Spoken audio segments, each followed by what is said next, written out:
glitching.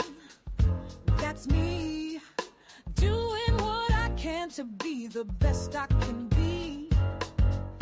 Always striving to reach the top.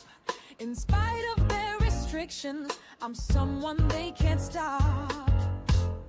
I'm growing, learning, inspiring, teaching, creating, and healing. It's action more than a feeling. That's why I'm always glitching. Oh yes, I've got what it takes to be the best of the best. Not competing with anybody but me. Just here to make a difference and set your captive mind free. The matrix is not just a womb. They've gone and made it a tomb. Their system buries your dreams beneath lies and manipulative schemes. Reality is not what it seems. That's why I'm always glitching. That's me, doing what I can to be the best I can be. Always striving to be the cream of the crop. I'm thriving in their matrix, 'cause I'm the one they can't stop.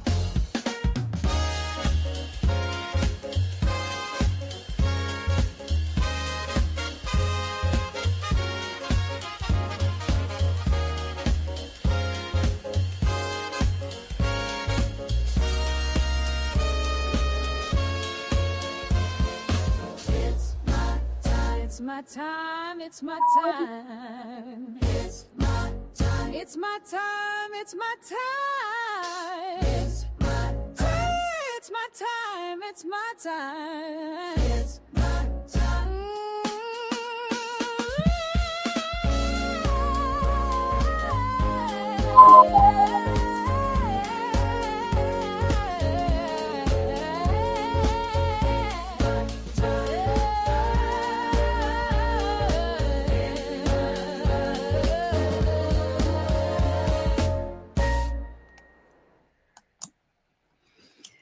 Good evening, everyone, and welcome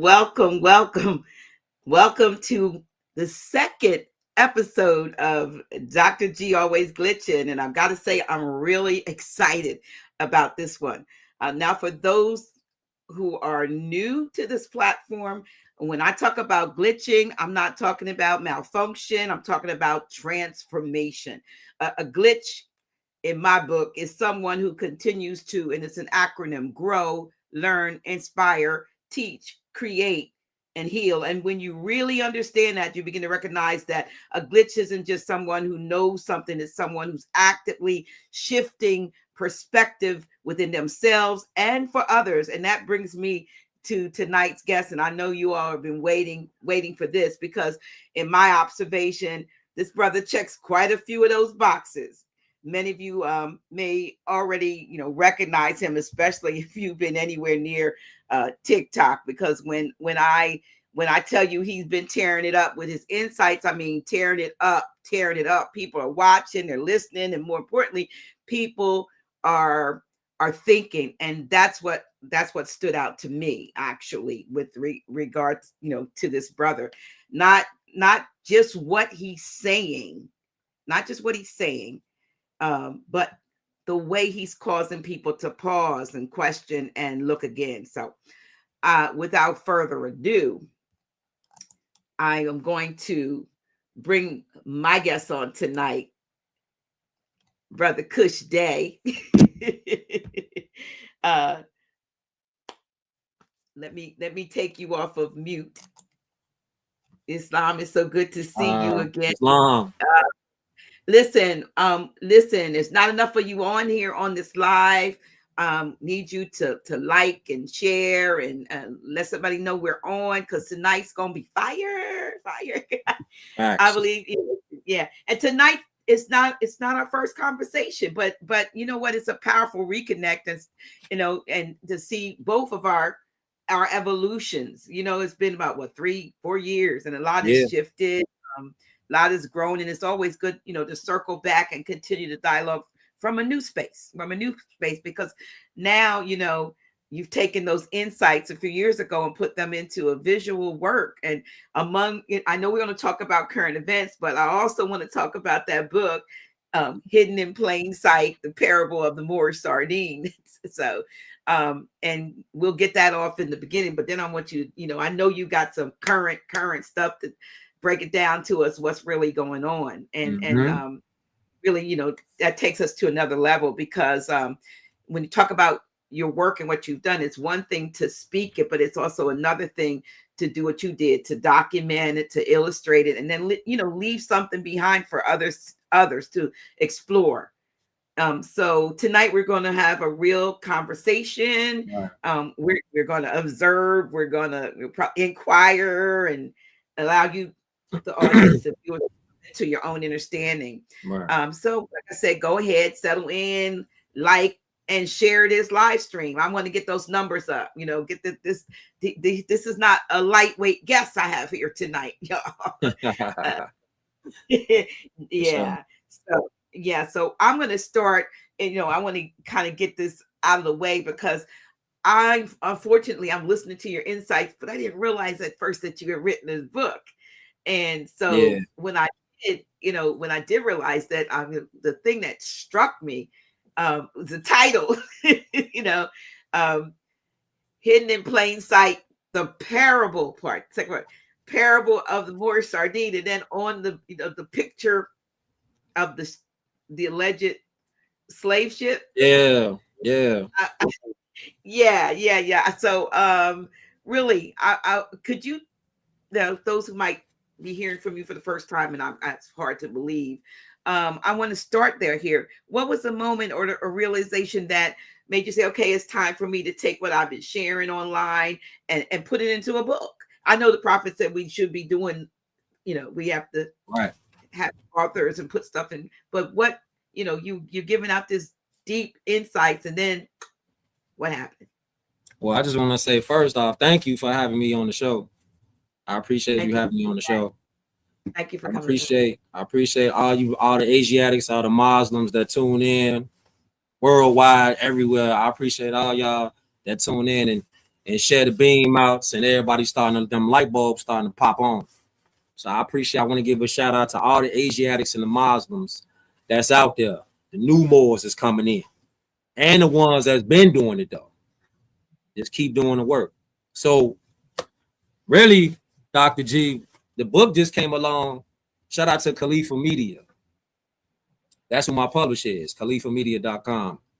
So if you got a book, you want to write something, you looking for merch, you looking for all kind of Moorish merch and books and literature and all that, khalifamedia.com. Got to plug that. But the book just came about just by just studying, and I wanted to make a book. I wanted to create something that if it was me sitting down in a chair at a table, how would I like the information to be presented to me in a way that it would be worded that I can, I could just digest and take notes on. That's kind of like how the formation of the book even came about. Okay. So tell us a little bit, because I know the book's been out a few years, but the information is fresh and the insights are fresh. So tell us a little bit about some of the highlights of what those who and again, your publisher I know is Khalifa Press, but you also khalifamedia.com. Yeah, but and as Khalifa with a C. Yeah. And also it's available on Amazon. I don't know which way, I know when I went to Khalifa Media, and it kind of directed me, yes, to Amazon. So you all run out. I got two versions of the book. I got this version. This is the black and white version, and I got a black and white version. You mean a color and a color version? I got a color version. Excuse me. So yeah, be looking out for these two versions of the book: the black and white version and the color version. Right. Yeah. So yeah. So but like I said, what does a book allow you to do that social media, you can't do just with your your couple of minutes? Yeah, because social media kind of it constricts your time that you can put in and just dig out details and research. So it opens up a time wave where you're not restricted on what you can and cannot analyze and put into to the literature. Because really it's just like people now is starting to seek the information a lot more because they tired of hearing the nonsense. They trying to figure it out, and it just need to be just sparks. That's really all it be. It's just adding little seeds and different little sparks and whatnot, so people can just look at it. And if your message is 100, the people that's like the Prophet Noble Drew Ali said, the ones that's knowing and seeking, they gonna hear the word. Absolutely. They gonna get in tune with it. That's really all it is. So before we go any further, because I didn't put a whole bunch in the information, tell us about Cush Dey. Who is Cush Dey? Because some might what is what's his pedigree and what's his qualification? Who is this? You look like a young buck, but let them know who you are and what you do. You do more than For sure, for sure. I've been real Cush Dey. Yeah, for sure. For one, I'm a father. I'm a barber. With the things that I do, I'm a historian. I do a lot of things, man. I do a lot of things. So I like to definitely do a lot of things as far as a lot of stuff. Creative. I'm a real creative person. So I like to definitely create all the time. I like to put something out there and because when you a barber, you in the shop. So you gotta, you feel me? You gotta find your own lane. So my lane is building and destroying. That's my lane. That's what I do.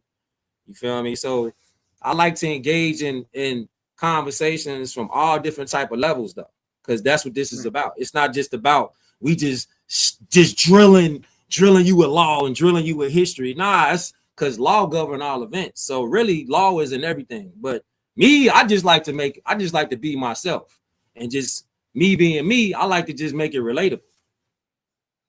So okay, but when somebody experiences you or your work, what do you want them to walk away with? Not just intellectually, but internally. When you, I'm sure anything like barbers, hairstylists, anybody that works with people that closely, and you're in people's heads and hair. We talking energy transfers, all that stuff. We're talking, old heads coming in and agreeing or maybe not agreeing, depending on how old they are. And young, as you say, the young bucks coming in needing to know what they were, denied in through their the so-called educational, through miseducation.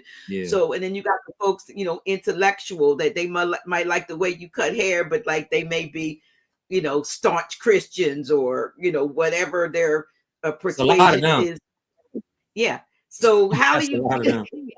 Yeah, that's what I'm saying. So, how do you have a perfect platform, because they're captive, at least the one in the chair. There's an exchange of energy. So how, just kind of how does that go on a it's what, Dr. G, it's really though, like I used to like when I first started like really studying, I used to try to like get people to get the message, like you got to listen to this message. You feel me? I used to try to be like, because at the time I was so super excited about learning about Moorish science and Taj, Grand Sheikh Taj Tariq Bey and all of the other elders that was spitting our knowledge, that when I came across it, I see why I had to go through progressions. You feel me? I had to go through stuff to like calm me down, because when you excited about something, you want to share it with everybody. And I learned throughout the years like how to like relay a message in a way where you still being yourself, but you don't deviate from the truth though. But you can relate it in a way where somebody else can catch on to the word. So I kind of like throughout the years of studying, and I still do to this day, I still figure out ways to deliver the message where I'm not demonizing, I'm not really tearing somebody down with the message, but I still hold it where it's supposed to be. I'm not finna just let somebody get something off if I know it's a lie. I'll be like on some, I'm just finna gun them down with facts, right? I'm just finna chop them. I'm finna just chop their ass down. But now it's like I'm learning different ways to give out a message while I'm not always looking at having them think I'm tearing them down. But I'm not finna give them no Kool-Aid though. Yeah, that's it. That's important. You know, like even me from my background, it was, you know, even to this day, I mean, I'm still dealing with people that are still where I was, but for a long time, I just cut them off, you know, and then I had to realize, you know, be yourself, but be respectful, be respectable in being yourself. So you, like you said, you don't have to tear anybody down. And I realized that everybody's not going to go the route that I've gone, but at least the opportunity, if I've given it, you know, I can, you know, drop some nuggets and have them, like, make them think, you know, people make that's people really, that's really all though. You just, to me, you just want to just drop something on somebody where you just getting them a spark, something that's a spark inside their mind, so they might not even catch what you're saying in the moment in real time. They might take them a little while. It might take them 5 years from now to be like, damn, Cush was talking about so and so, or Dr. G was talking about so and so, whoever was talking about something. And now I see what they were saying, you know? Yeah. But, you know, what, if anything, has surprised you, you know, most about how people respond to your content? I mean, I love how people respond to the content. Sometimes, like I said before, with my own personal growth and development, I see like before I get on some I'm finna just go at people in the comments super crazy. But now I'm starting to see like people are at their level that they at. You know what I'm saying? So I can't be worried about what everybody is at and get pulled into the negativity. Maybe that's just where the hell they at in their own life. Cool. Me, I ain't on that. So it depends. Like if somebody come to me bogus, then I might, you know what I'm saying, I'm gonna handle it a different way. But for the most part, I love the interaction because I see people light bulbs starting to cut on now. And that's what the whole thing is for me. It's just because it's bigger than me. It's just me just doing my part. Okay. Yeah, but are there any conversations that you feel people still aren't ready to have? There, I mean, because a lot, like I said, we want to get into current events and stuff. Yeah. But are there conversations that, even though a lot of things are being thrown at us, like it's like I took somebody, you know, it's like they used to say about Teflon, you throw everything up against the wall and see what sticks. Right. But a lot of things are coming at us, you know, if everything from files being open and wars, is it really a war? Are we really getting our you know, our butts kicked? Are they saying that we're not? Has the you know, fiat collapsed? Or is this getting ready to happen? Is it at the end of the world? People are afraid of everything from Armageddon to the apocalypse. And I don't have a problem with the apocalypse because I believe we're in an apocalyptic period because it just means the revealing. Contrary to what it was given to us as like to be feared, but we need to know the truth, you know.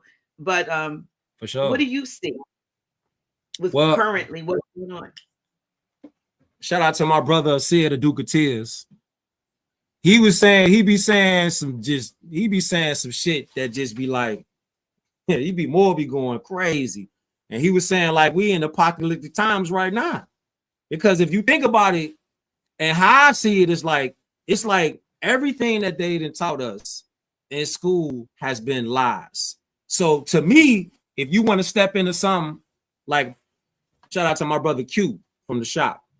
He was saying, Cush, what we just today, Dr. G, on my soul, just today, he was saying like, Cush, what we need to do. We was having a conversation in the shop today. He's like, what we need to do, what we need to get back to. And I said, bro, we need to get back into law. I said, because man is the head. I said, the woman, she the helpmate. She the neck. So we the head. So I said, we both are, I got to use the dreaded word. You know, it's the dreaded word, Dr. G. Accountability. It's a dreaded word. We both got to start getting accountable and just saying we've been lied to and stop having such a egotistical mindset when it comes to that. And that take time with a lot of people.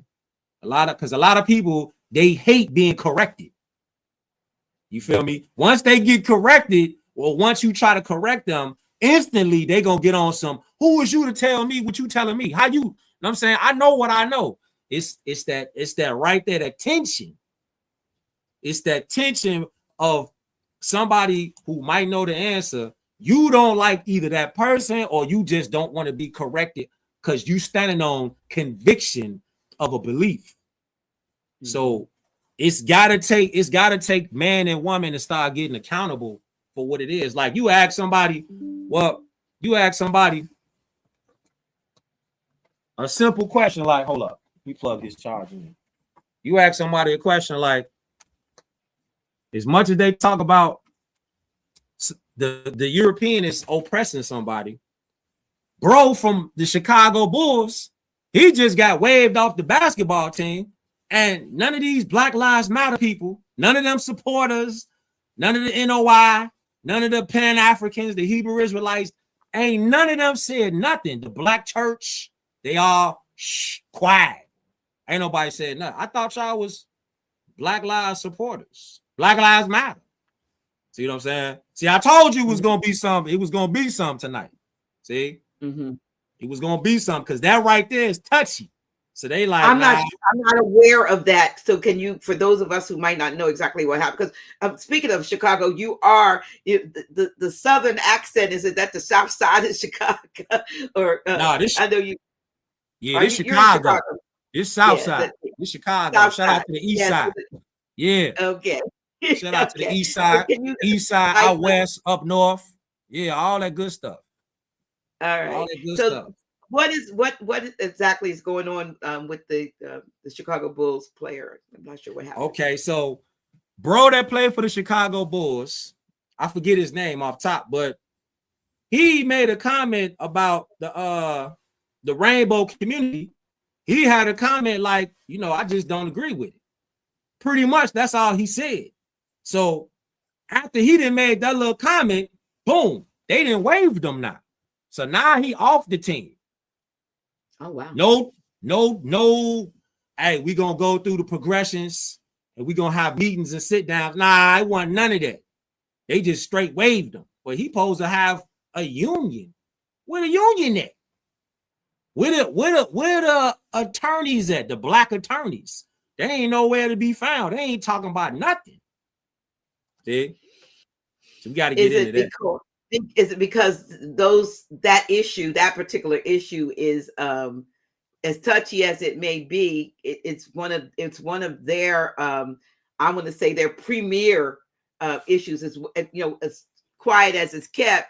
The former president Obama, that's probably one of his legacy points. We think a lot of things were done for us, but when you really look back on it, it wasn't. First of all, he did say that he wasn't black anyway. That's a fact.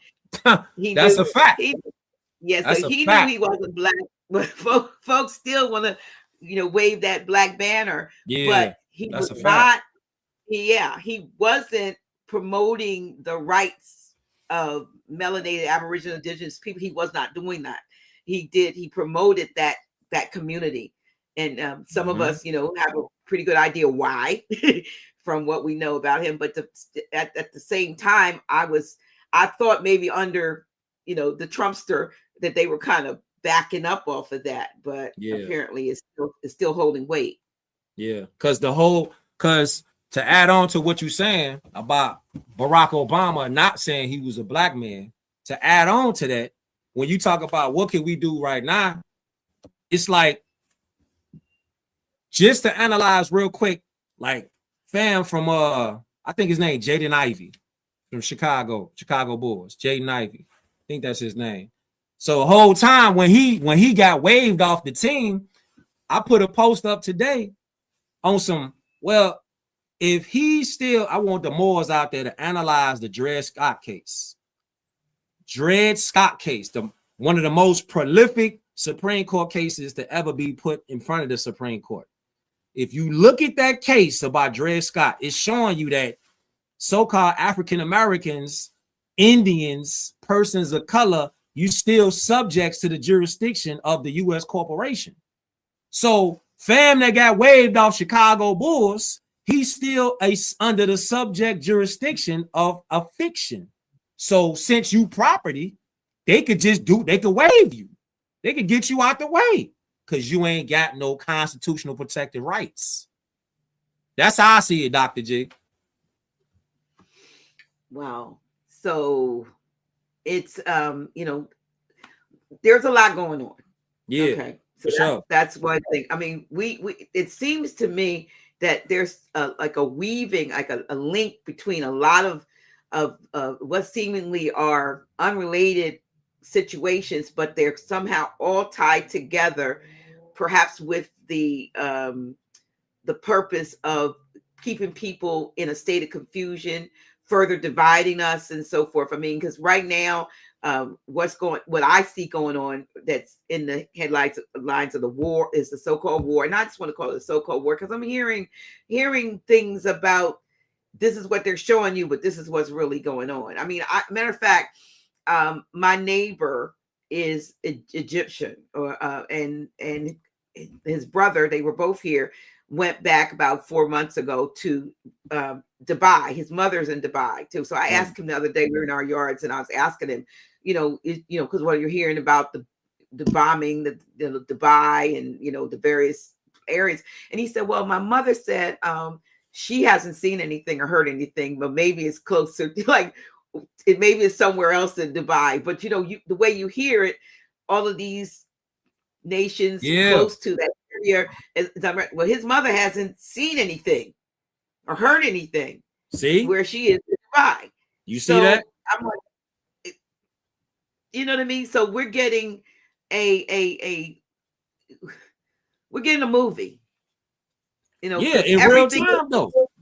Everything has been a movie. I mean, when you look back at it, we're getting like I said, the Truman Show, not the Truman, but we're getting what's really going. We're knowing, many of us who have our eyes, and hearts and ears and open. We know that this doesn't feel like it's being presented to us as it's being presented. There's something in our knower that says, no, this isn't it.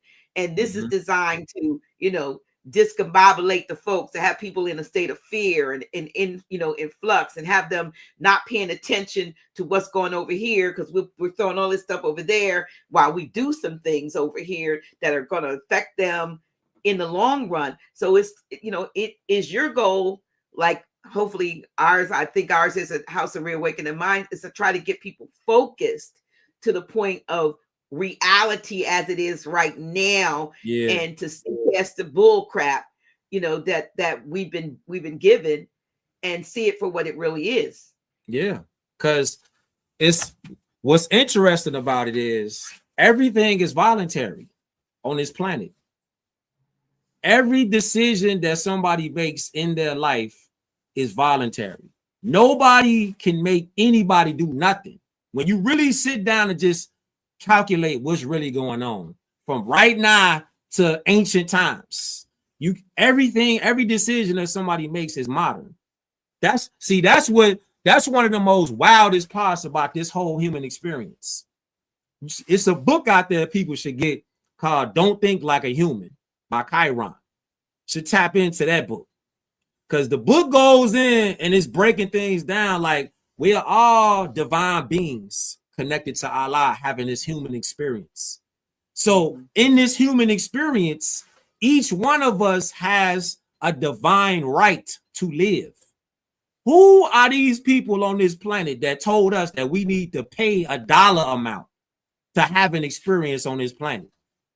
See, when you sit down and just think about it, like what Noble Drew Ali, the prophet, peace be upon him, told us, Moors, if I could get you, if you would just think again, you would just, if you just think, like, who told people we are the ones that's supposed to be paying money, so-called money, which ain't even gold and silver, that we supposed to have an existence on this land right here. But it's voluntary though, Dr. G. That's like somebody saying, like, all right, I'm finna make you get a gun license. All licenses are voluntary contracts. What you need a license for? If the Second Amendment tell you got the right to keep and bear arms, and those rights shall not be infringed. That means can't nobody take them rights away from you. People still walk down there and they get a license. When you get so-called married, a matrimony, what are you getting a license for if you and your common bond partner, if y'all in love or whatever, why you need to bring in a third party to your relationship? It's voluntary. Nobody making you go to the courthouse and say, hey, let me get the reverend to come over here and sign this paper. And then they tell you by the powers vested in me by the state of. See, they telling you right there, but it's like, yeah, they telling you like, don't do it by the state of. See, all this stuff, Dr. G, is like, it's literally, that's why I titled my book Hidden in Plain Sight. Because it's literally in plain sight. It's happening right in front of us. But it's that's the best place to hide it. Because you ain't gonna think to look there. So yeah, like the modern European, James Lee wrote a book, several books that I have, but the one that strikes me the most was Nothing is True, Everything is a Lie. And and he's quoting a lot, the prophet and others, with this truth. And he's like I said, he's a modern European. Yeah. And what we're finding and they're finding out is that not only were we lied to, so were they. Yeah. They were given they were given a status and miseducated as to who they are, when the truth is, everything has been reversed and flipped. People, we've traded places, like the movie said. And I think as they're finding this out, the ones that are sincere are saying, well, damn, I'm not who I thought I was. Right. They didn't get down on them too. What's crazy, Dr. G, is today, right? Or like in general, when I tell somebody, I say, well, I'm not black, right? Just when you just say that conversation, like, I'm not black, people they honor somebody saying that they are black. But when they say they're not black, you get pushed back. But then I say, you believe in white supremacy, right? So-called white supremacy. They say, yeah, I do believe that. I believe that the white man is keeping us down and keeping us jobs and houses and all this shit. And I say, okay, at the same time, has a Caucasian, pale-skinned person ever told you that you was not a Moor? Dead silent. I'm talking about the silence is like deafening. This is how loud their silence is. So I'm like, well, if you say that you believe in white supremacy, how come this so-called white man ain't never told you that you wasn't a Moor? But they said they Indians though. Ooh. They go to the powwows. They be out there with their little pom-poms and hatchets, dancing, doing all kind of weird shit. But then you say that you're not an Indian. Oh, there go another thing. I'd be like, fam, Indian was substituted for Moor in 1621. So you really claiming to be something that you ain't again. See, it's like, but it's voluntary though. It's voluntary. I won't forget. I never forget. And it was recently. I don't know what I was doing, watching some series on, on my flash, not my flash drive, on on the drive, the Apple thing, the Amazon stick. Yeah. And it was like a series of vignettes. And I'll never forget. And it was last year, but I remember seeing a story about Bass Reeves, right? And I grew up in the days of the Lone Ranger and Tonto. And in this particular segment in this movie, in the series, Bass Reeves' scout friend, right, met up with these people. It was like a time travel thing. And these people, like, say, came from 2025 or went back into 18, whatever, when that was. And when he met Bass Reeves, I don't even want to call him sidekick, because that's what they called in the Lone Ranger and Tonto sidekicks. He said something to him. He called him Tonto. And the guy said, he called me a fool. Because apparently the whole Lone Ranger and Tonto story was patterned after Bass Reeves. the lawman Bass Reeves, who was a Moor. Now he had lived among the, the redskin people, will, and so forth, but these two worked together. They were friends, and so they took their life and made a story, and with a non-melanated man with a mask. Apparently Bass Reeves used to do all kinds of he could change the way he looked. He, impersonate a minister. He'd do all these different things in order to get to whatever criminal he was trying to apprehend. Right. So he was a masked man. Who is that masked man?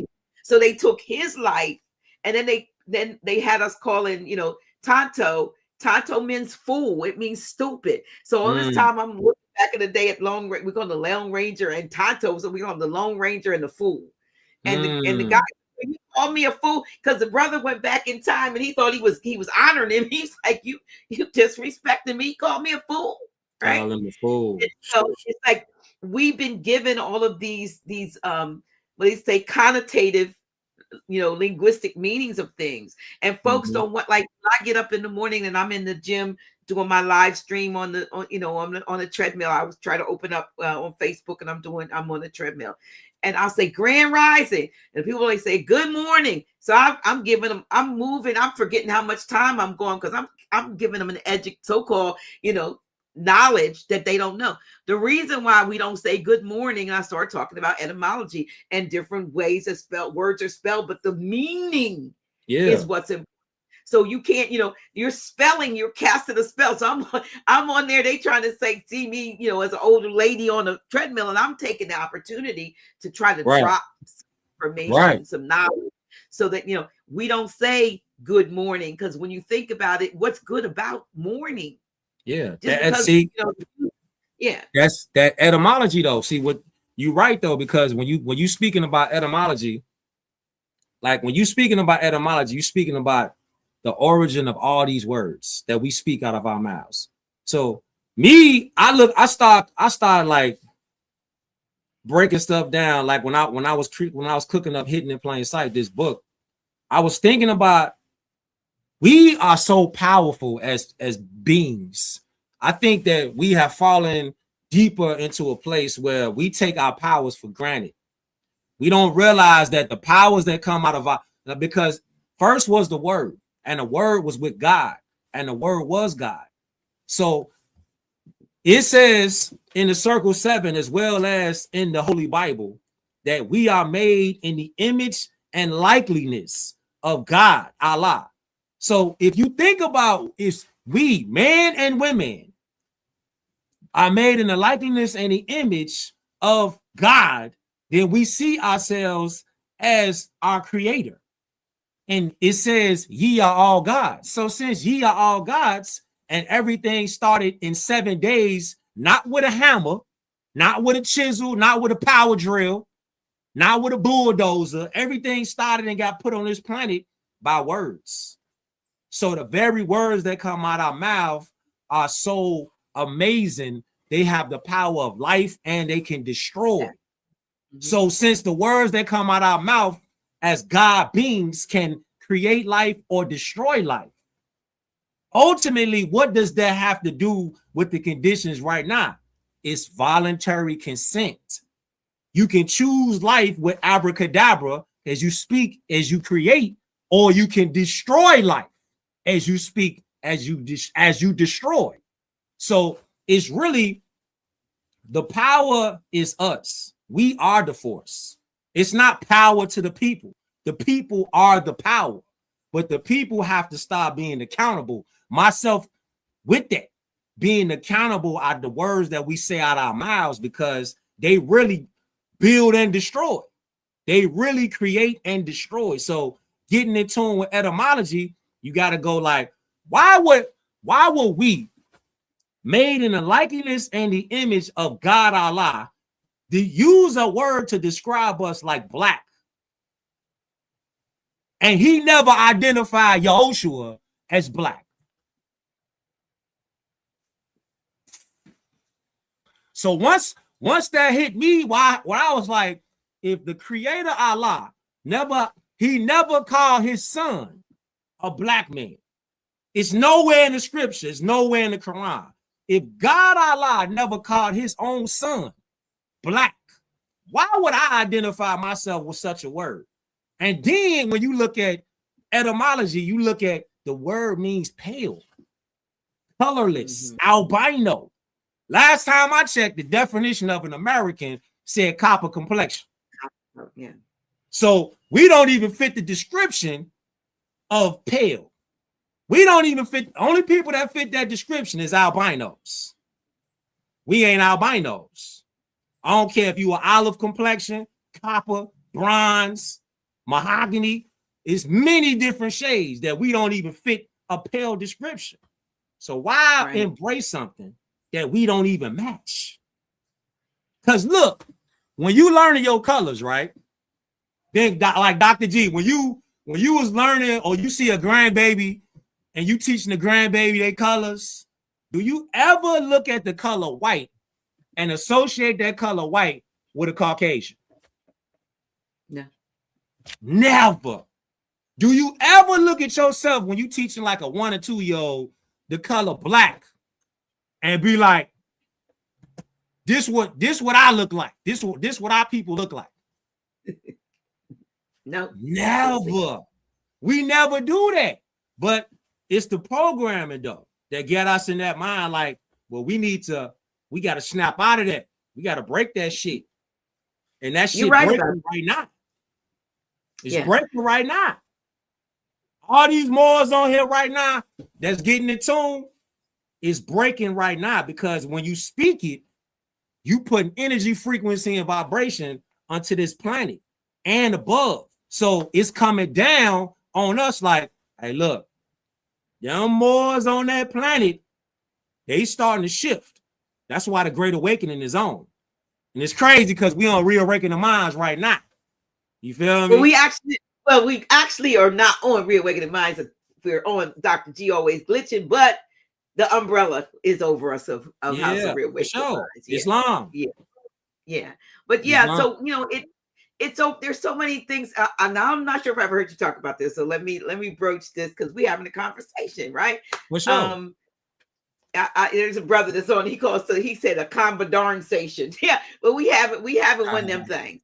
But do you think in terms of, because this is coming out a lot of folks now, or if you turn on the YouTube, all you see are these sightings and so-called extra terrestrial beings and all of this, so-called black aliens and this, that, and the other. What is your take on that? Because I have a perspective that's probably has shifted of late. You get downloads, and as I've been getting downloads with regard to these things, I see things totally different than what I thought. When we're looking at Star Trek and things like that.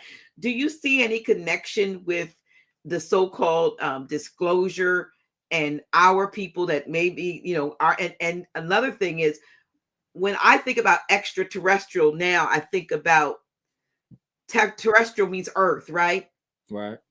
Earthy. So when we're learning about more like Antarctica and places like that, and that there is maybe land masses outside of where we are, that extraterrestrial and outer space could be more out like this instead of up like that. Right. To add on to that, what I think about it is there's a pyramid. If people do the research out there, there's pyramids in Antarctica right now. You could Google it right now that there are actual pyramids in Antarctica. So when you do the etymology, how we talking about etymology from the word pyramid, the word pyramid is M-E-R. M-E-R is more. M-O-R is more. M-I-R is more. It's just different ways to spell the same word. So if a pyramid or pyramids is out there in Antarctica, that lets you know, why would our people not have been there? Why would we build something in Antarctica, which is, they Google it. I wish you could screen share right now, Dr. G. The pyramids in Antarctica. It's pyramids up there right now. Pyramid means more. So why would there be pyramids there on that geographic landmass if we didn't step foot on that landmass? They let you know we've been everywhere on this planet and off the planet. But see, then when you talk about that, that's like speaking about like Midgard and stuff like that. That's where they get all this stuff from, like Thor, and they get all these like this is where they get all these mythological type beings from, like Zeus and all them. But when you speaking just strictly about like aliens, yeah, because that's it. That's his book. Do I got it on me right now? It's around here somewhere. I got this book. Shout out to the bro Wasia. That is in this book. It gives detail about the Man in Black, right? Everybody's seen the movies of Will Smith and all them, and Tommy Lee Jones, and all that about the Man in Black. Whole time in the book, it say that the people who actually are the Man in Black, they are described as having skin that was brown. Okay. There it is right there. So if the people is described as having complexion as brownish or copperish, or like in the movie, like a movie reference. Remember in the movie Malcolm X with Denzel? And in the cell, they said that he was visited by a being where they think it was Elijah Muhammad. In his autobiography, though, El-Haj Malik El-Shabazz, y'all might know him as Malcolm X, he's describing a being that he saw. He said it was illuminated. And the being that he saw had skin like his in his jail cell. But see, they took that out of the movie, though. They ain't put that in the movie, though. This is Malcolm X, El-Haj Malik El-Shabazz's autobiography. This is what he wrote down and said he seen in his jail cell. Come on, man. Why would he say the being that he saw in his jail cell had skin like his? And he didn't say nothing about no Elijah Muhammad either. That's cap. See? Yeah. Islam. So, I mean, because a lot of people are getting, and the reason why I say that is because, like I said, there's multiple things going on, and that happens to be, we're seeing that the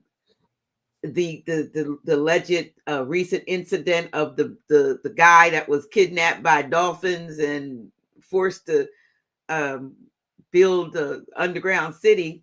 I saw a movie also talking about the war. It's a BBC movie, and you know, on those if you have the Amazon sticks or whatever, sometimes you can see things that you won't get to see other places. And this was called The War Between Land and Sea. That's an excellent. It's about maybe about eight episodes. The War Between Land and Sea, and they're showing these aqua type beings that end up coming on land, you know, and I guess squaring up against the humans, you know, the humans, because of how they're destroying the sea and so forth. But it also, you saw a taste of that in the last version of what was it, the Wakanda, the last movie. Now you see these and you know, anything that they've been hiding from us, they you know, they really put it in a movie. That's a fact. They're putting it in movies. And they should pick up. Yeah, for sure. They should pick up, if they want a book on that, like with dolphins and whatnot. It's a book.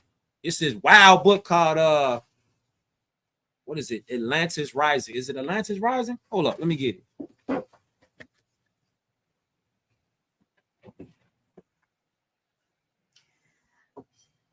Yeah, well, listen, make sure you're sharing, liking, and sharing this live stream. Let's get the numbers up. Appreciate y'all that are here, but let's get those numbers up. This book right here. Okay, Atlantis Rising. Yeah. The Struggle of Darkness and Light. Okay. And Ether. Dr. G. Ether. I'm talking about crazy. Where Well, you like, man, look, man, they go into like when you talking about the dolphins and the crystal skulls and all that, because they really do put it in the movies, though. Right, They do. really put it in the movies. So So I much. seen more put up there. Yeah, pyramid does mean fire in the middle. Who you think the fire in the middle is? We the fire in the middle. We are all of the elements. Fire, air, water, earth, ether. We are all of the elements. That's why we got 5 components to us. 5 natural components make up the universal being, which is more light. And then when you was talking about Dr. G, when you was talking about like etymology, when you talk about the light means more. When the creator Allah said, let there be light, the creator never said, let there be darkness, because it was already darkness. The creator said, let there be light. Them the first words. So the first words is let there be light, let there be more. Then the light appeared. Then life appeared. You feel me, Dr. G? That's just really what it is, though. Yeah, there's so from a standpoint, from your perspective, what is going on with regard to let's slip into the fact that we're hearing that perhaps a lot of the people we thought were, our heroes and sheroes and so-called movie stars, and things like that. We're finding out that perhaps these people may be clones, and they may be, may not be real, or they maybe have been engaged in some nefarious, activities over the years with children and so forth.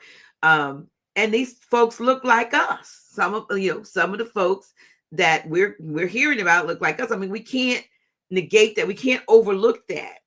Right. That fact. That is. Yeah. Go ahead, Dr. G. No, I'm just saying, what is your take on that? I mean, how should we process that? How should we process the fact that, folks that look like us may have been engaged in, diabolic, demonic, nefarious activities. And, these are folks that we've idolized. Some of them are maybe are sports stars or actors and actresses, or the so-called politicians and so forth, people that we put up on pedestals. And once you respond to that, I have something that I got to download about. So I want you to, Okay. Boom. Well, the people, it's always been our own people that's been here first. That's something that we got to come to grips with. There hasn't been any other people that's been here before us, as far as on Midgard, on this planet. Mm-hmm. So it's always been us. It's always been a struggle of, it's not always been, but once it kicked off, where it was positive and negative, I say that for better understanding. So you have a positive force and you got a negative force. The people who are doing negative things and nefarious things with pedophilia and all these different satanic type things and activities, these people worship a dark force. Let's just say a dark force. Mm-hmm. Just like the Jedi and Luke Skywalker versus Darth Vader and the Dark Force. Okay, these people, they used to be positive. Like before Darth Vader turned into Darth Vader, he was Anakin, and he was all about the light and with Obi-Wan Kenobi. Look at it like that. He was on the positive side. Now, when he had that tragedy with his girl, he flipped. He got turned inside out by a dark one. Let's say a dark one, somebody who worships the dark force.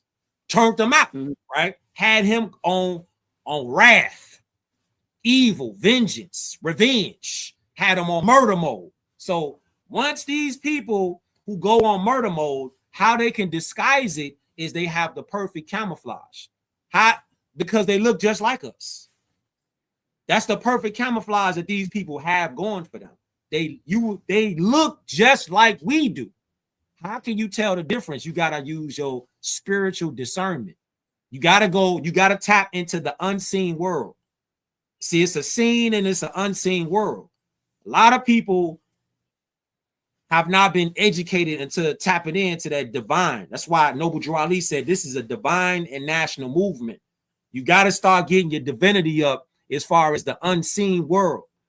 The unseen world is where these people hide at. They hide in plain sight because they look just like us, but they hold vampires though. They just look like regular people. They're really creatures, but they look like regular people. They look like they go to work, they come home, they a coach, they a teacher, they a senator, they a congressman, they a postal worker.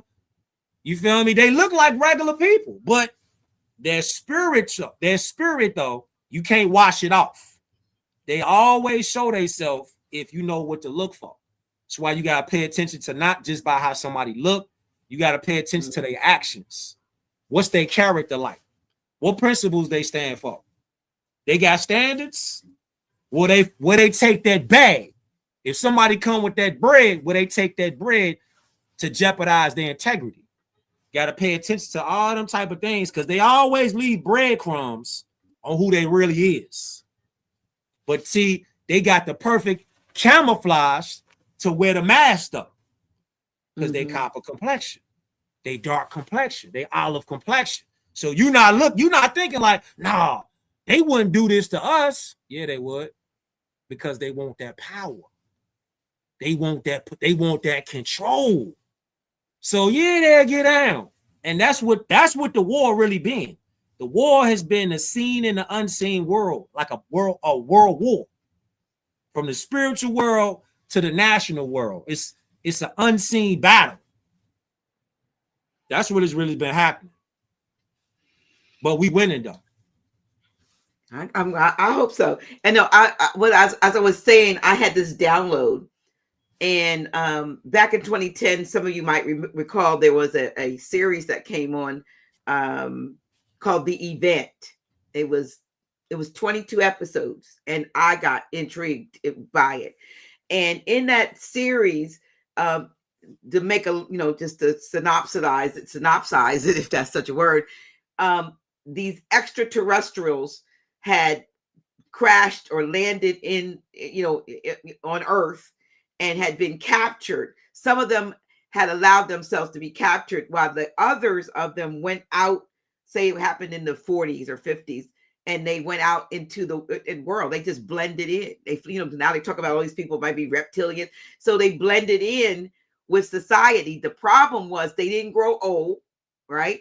And so it was hard for them as they got into relationships and stuff. If they got with humans, one of the males got with a female, she would grow old, but he wouldn't, because he was one of them looking like one of us, right?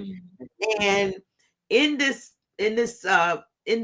movie, they had a bunch of them held in a place they call Inastranca, which is like an Antarctica type place, but they didn't get all of them because the rest of them were all out in the world. And so download was that, all of these people that they're showing, oh, this guy looks like Jay-Z from back in the day, and this guy looks like, this woman looks like. I just download to tell me when they did that movie, The Event, they were telling the truth. And that a lot of these people that we think are coming back actually have never left, if that makes sense. They just blended into different stages of society, and they're the same people. So if it looks like Jay-Z, or if it looks like Eddie Murphy from back in the 40s, or it looks like Andrew Jackson, and then now he's an actor, it's the same energy, it's the same being, because they didn't grow old. And I think they put this movie on, and it was during the time when Obama was president.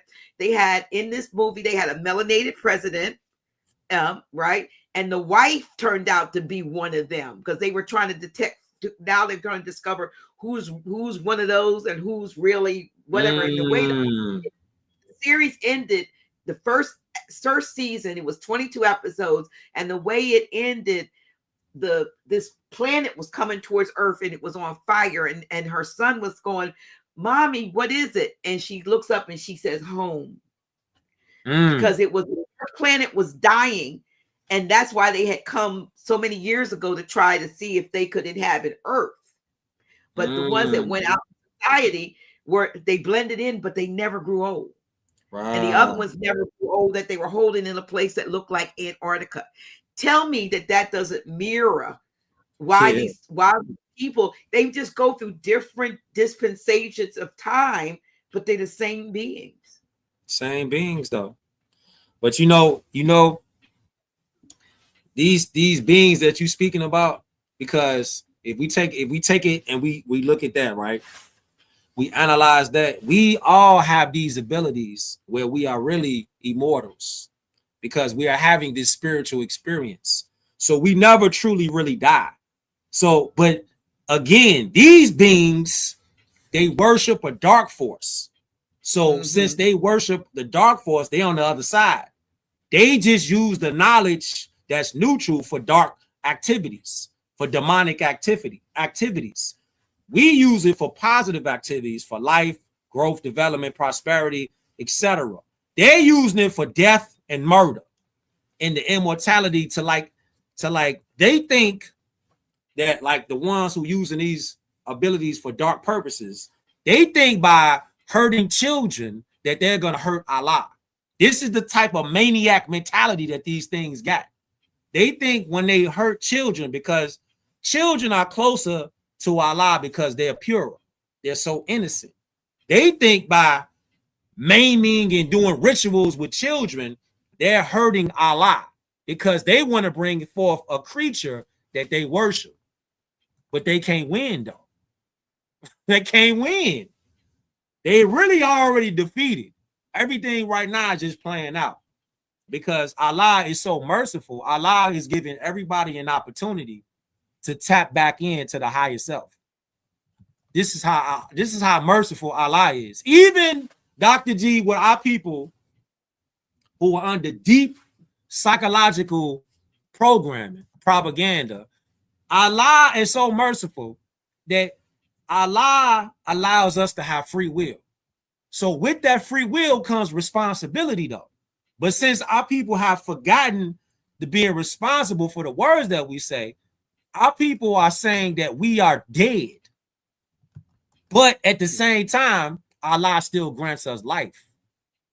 That lets you know, if the people themselves are calling themselves dead and Allah still grants them life, how much mercy is it, Dr. G? Oh, it's extended extension mercy. Crazy. The people identify themselves as dead and Allah still give them life to make a choice to turn it all the way around. Because the free will. Because it's voluntary. It's voluntary. You know? Yeah.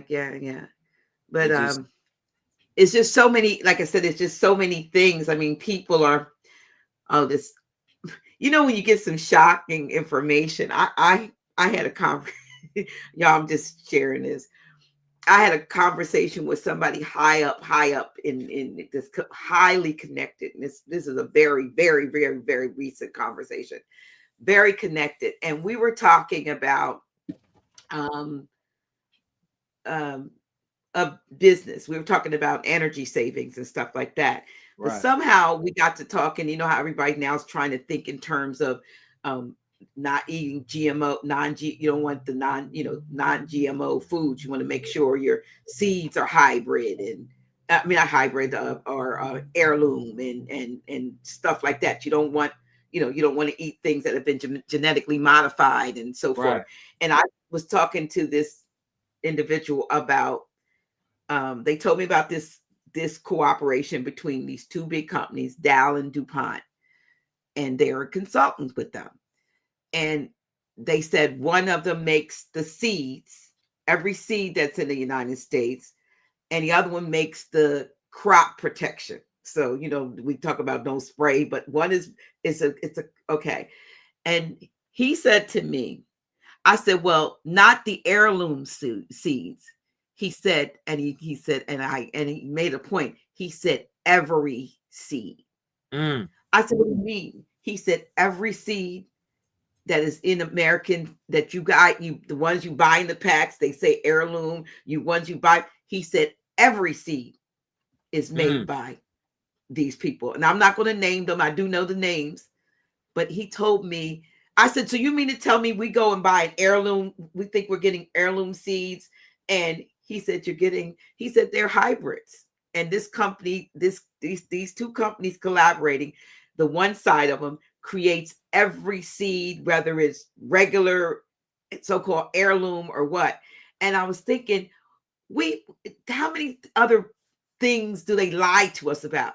So folks are running out buying these so-called, they think we're buying good seeds. He said, no, they make every seed. And I kept asking him. He said, no, every seed. Yeah. Every seed. Everything. But that go to what Noble Drew Ali was saying, Dr. G, when he was saying that the food here is poison. He said you get their food outside the country. That's what he told me. That let you know how strong we are, Dr. G. That let you know how divinely built we are, that we can be given poison for food. And I'm talking about from a shorty. They was giving us radioactive candy as shorties with Red 40. They was giving us all this Blue 6 and all that as candy. Quarter water juices and all that. We was drinking and eating candy and all that, full of all this radioactive substances. And we so divinely built, they still can't take us out. That lets you know, like, hey, listen, man. They used to, Dr. G, I threw a post up about Incredible Hulk, right? Incredible Hulk, dude allegedly took gamma radiation to the face, to his whole body.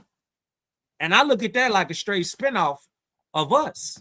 Because if you were feeding us and still do feed us radiation and we still prosper, what you think will happen if our people realized that and was like, listen, I'm finna use the power that we got divinely for higher purposes and connect this with law and history and then analyze the architecture that's outside. See, that's another thing they don't talk about, Dr. G. They don't talk about landmarks. The landmarks, the historic landmarks, like I'm on a generational run right now. The landmarks that's outside all in the world are all Moorish design. All of them, though. If you look at the landmarks and you Google each city, country to country, town for town, all of them got Moorish architecture revival. Like you could pull one up right now of any so-called city you want to right now. Just put in there, does California have Moorish revival? Chicago or something like that. Any city. All of them got Moorish revival. So that means Moors we couldn't have just been over there in North Africa. We would have to have been right here for ages, for millenniums. You know what I'm saying? Because you got fam them, Perry, the Perry brother, the Perry that's down there in South Carolina, his bloodline so old, it's some of the oldest blood traced back to the beginning. In the world, yeah. Exactly. And he from South Carolina. That's in the Americas. And then you got Henrietta, her bloodline traced back is some of the oldest blood ever traced. So you got the Moorish woman and you got the Moorish man. Bind it together, and they got the oldest blood that's ever been recorded. And where they happen to be from? America. They from America, not Africa, but from over here. See, they still can't find no slave boats. Speaking of slave boats, your book.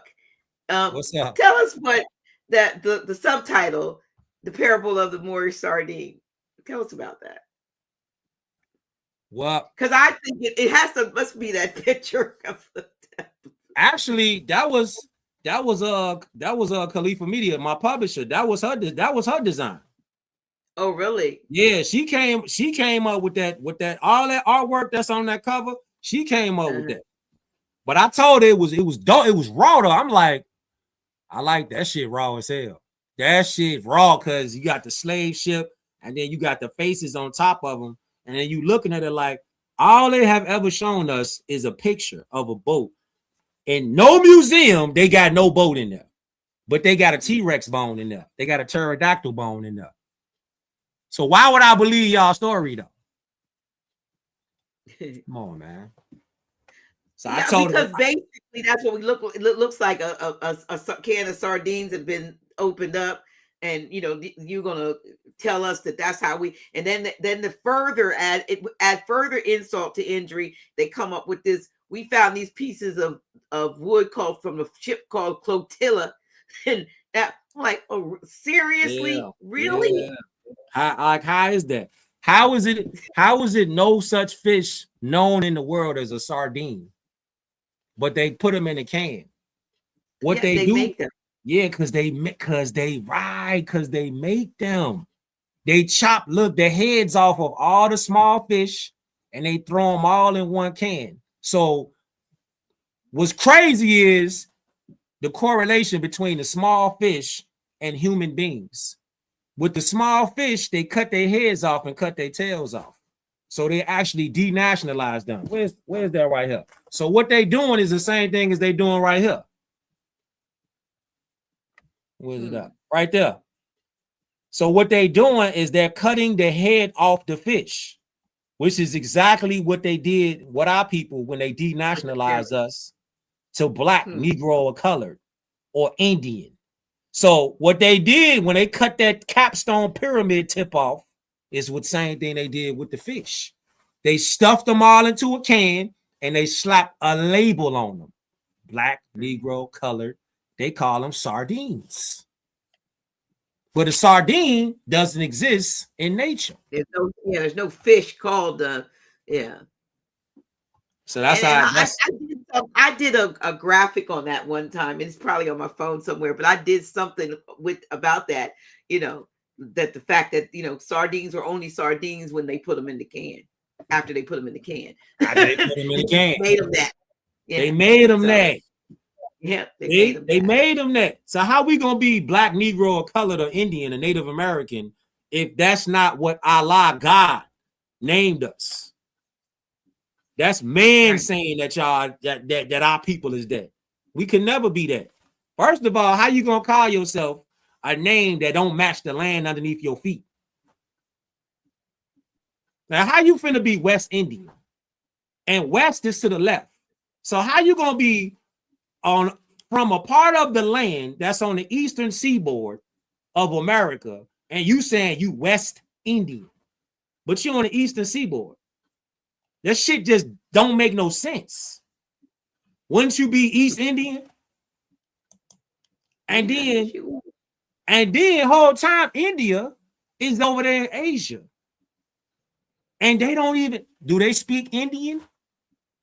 Hell no. So if they don't speak Indian and they from India, why would people over here call themselves Indians? It just don't make no sense. Then I went further, Dr. G. I went into how you got New York, right? And California. They say California used to be an island. They say it used to be an island. This is what they say. It used to be an island over there, or peninsula, as California, right? With Queen Califia and all that, right? Now you go to the East Coast and you say New York is a mainland and it has islands. So if New York is a mainland and it has islands, Bronx, Manhattan, Brooklyn, Queens, those are different islands, but they're islands to a mainland. The mainland is New York. So do people out there in New York identify as different things because they're from different islands? Think about it. they still Moorish Americans though. So that's like the people that's down there in Haiti, Trinidad, Tobago, the Bahamas, and you know what I'm saying, Dominican Republic, the Boricuans and all that out there. That's like saying that they from a different place, but they still a part of the same landmass, which is the Americas. They out there thinking that they ain't from here. It'll be the same thing as the people out there in Brooklyn, the people out there in Coney Island, Manhattan, the Bronx.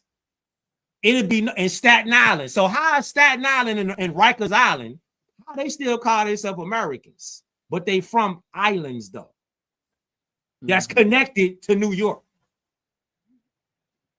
Make it make sense. Islam.